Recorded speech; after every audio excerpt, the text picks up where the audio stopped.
The way we work is evolving practically every moment of every day. New approaches keep emerging and the pressure to innovate is high. But too often, even the most promising new ideas can fail to get across the finish line. Why?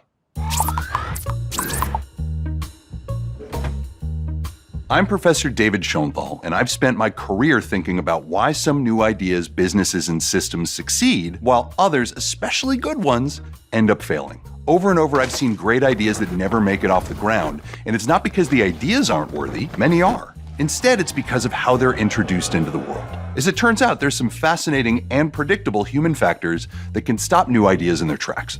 My colleague Lauren Nordgren and I call these human factors frictions. Frictions are the psychological forces that oppose change. The four we've identified are, number one, inertia, our overwhelming tendency to stick with what we know, even though we know the current system is inadequate. Friction number two, effort, the perceived exertion required in order to make a change happen. The third friction is emotion, the unintended negative emotions triggered by the suggested change. And number four is reactance, our impulse to resist being changed by others, or what I like to call the don't tell me what to do friction. So when it comes to introducing new ways of working, how can we overcome these frictions?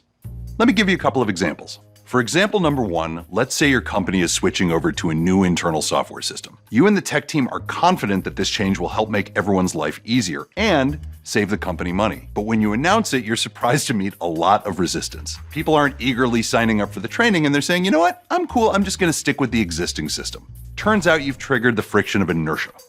People feel like they're being forced to leave a system that they're comfortable with, and even though the new software will make everyone's life easier, the human instinct to resist change is getting in the way. One tactic to avoid triggering this friction is to shrink the size of the change. In other words, position the change not as one big major system shift, but as a series of smaller experiments. Could we try this new software out for a month or two and then decide whether or not it should become our new system? Starting small and framing new ideas as experiments are useful tactics because they make the change less intimidating. Plus, people know that experiments can be undone or even totally fail.